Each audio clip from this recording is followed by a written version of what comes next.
ሰላም ሰላም እንዴት ናችሁ? ውድ የኢኤም ስፖርት ተከታዮቻችን በሙሉ ዛሬም መረጃዎቻችን ለእናንተ ይዘን መጥተናል። እስከመጨረሻው ድረስ ተከታተሉ። ላይክ፣ ሰብስክራይብ አድርጉን። ወደ መረጃዎቻችን ስናመራ የሪያል ማድሪዱ ኮከብ ዳኒ ካርቫል በዚህ ወር መጨረሻ ከባርሴሎና ጋር ለሚያደርገው የኤል ክላሲኮ ጨዋታ ለመመለስ ተስፋ አድርጓል። ስፔናዊው ለዚህ ጨዋታ ሊመለስ ይችላል የሚል ተስፋም በክለቡ በኩል አለ የሚልን መረጃ በዛሬው ዕለት ዘግቧል። ባለፈው ሎስ ብላንኮቹ በከተማ ተቀናቃኛቸው አትሌቲኮ 5-2 በተሸነፉበት ጨዋታ ዳኒ ካርቫል ጉዳት አጋጥሞት ነበር።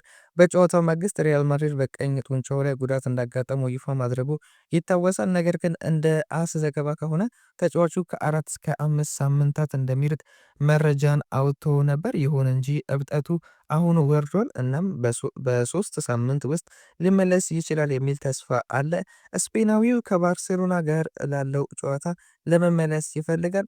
የውድድር ዘመኑ የመጀመሪያው ኤል ክላሲኮ ጨዋታ በዚህ ወር መጨረሻ በቤርናባው ስቴዲየም ይካሄዳል። በሌላ በኩል ሎስ ብላንኮዎቹ በጉዳት ምክንያት ከትሬንት አሌክሳንደር አርኖልድ ውጪ ስለሆኑ ካርቫሃል ወደ ሜዳ በቶሎ እንደሚመለስ ተስፋ ያደርጋሉ። የቀድሞ የሊቨርፑል ተጫዋች ከ5 እስከ 6 ሳምንታት ከሜዳ እንደሚርቅ ይጠበቃል። ቀጣዩ መረጃችን ደግሞ ጂሚ ፍሎይድ የማንቸስተር ዩናይትዱ አሰልጣኝ ሩበን አሞሪም ከክለቡ ከመባረሩ በፊት ስራውን የሚለቅ ከሆነ የበለጠ ታማኝነቱን እንደሚጎዳው ማስጠንቀቂያ ሰጥቷል። አሞሪም የዋና አሰልጣኝነትን ሚና ከተረከበ በኋላ ዩናይትዶች የቁልቁለት ጉዞ ላይ ናቸው። ባለፈው የውድድር ዘመን በፕሪሚየር ሊግ እጅግ የከፋ ፍጻሜ አድርገው ነበረ። እንዲሁም በዚህ ዓመት ሙሉ ለሙሉ በአውሮፓ ውድድር ውስጥ አይገኙም። ሀሴልባኒክ በስካይ ስፖርት ላይ ባደረገው ቃለ ምልልስ እንዲህ ሲል ተናግሯል።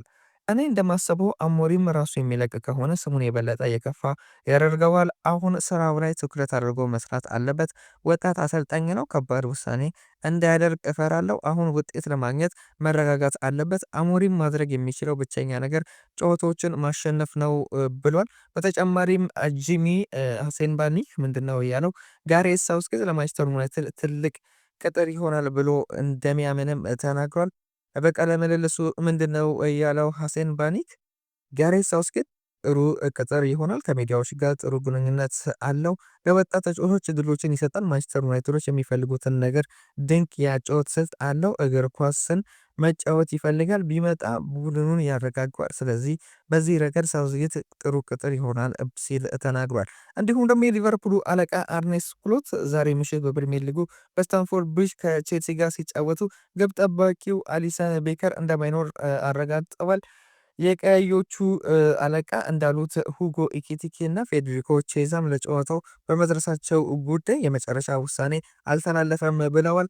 አርብ በነበረው ጋዜጣዊ መግለጫ ስሎት እንዲህ ሲል ይናገራል። አሊሰን በምሽቱ ጨዋታ የቡድኑ አካል አይደለም። ወደ ብራዚልም እንዲሁ ከብሔራዊ ቡድኑ ጋር አይጓዙም። ሁጎ ኢኪቲኬ እና ፌዴሪኮ ቼዛንም እርግጠኛ አይደለንም። አሊሰን ከኢንተርናሽናል ብሬክ በኋላ ከተመለሰ ይገርመኛል። ነገር ግን ከዚያ በኋላ ስላለው ነገር አናውቅም። እሱ በምን ያህል ፍጥነት ማገገም እንደሚችል ይወስናል የሚልንም አስተያየትን መስጠት ችሏል። ስሎት በመቀጠል የጉዳት ጉዳዮች ቢያጋጥሙትም ክለቡ ስለ አሊሰን እንደማይጨነቅም ተናግሯል።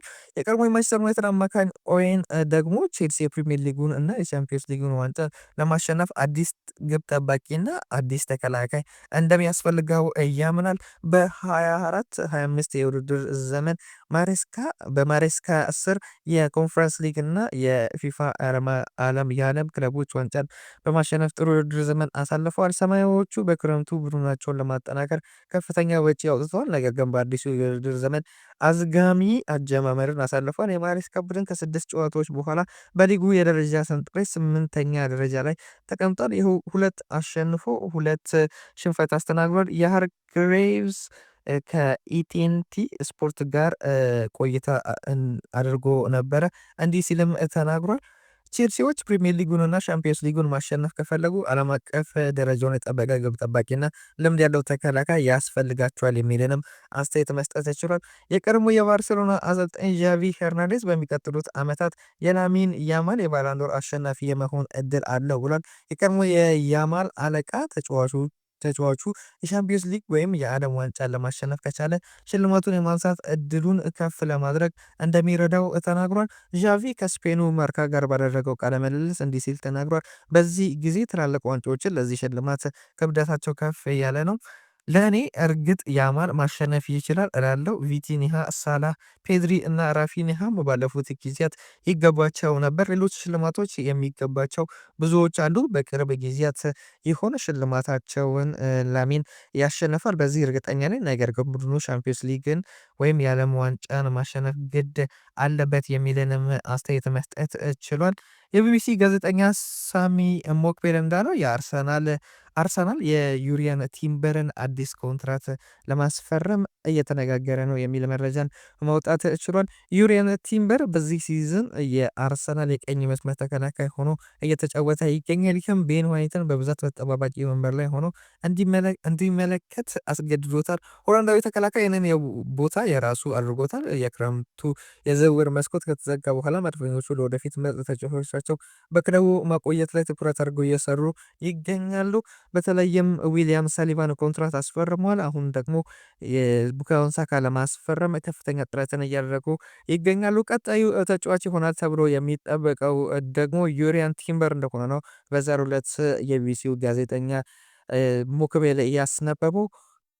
አርሰናል እንዲሁ ከቡካዮ ሳካ ጋርም እየተነጋገረ እንዳለና በቅርቡ የሳሊባንም ኮንትራት እንደ መፈራረሙ ይታወሳል የሚልንም መረጃ ሳሚ ሞክቤል ይዞ መውጣት ችሏል። ለዛሬ ያዝንላችሁ መረጃ ይህን ይመስል ነበር። እስከ መጨረሻው ድረስ ተከታተላችሁን እናመሰግናለን። ሰብስክራይብ አድርጉን።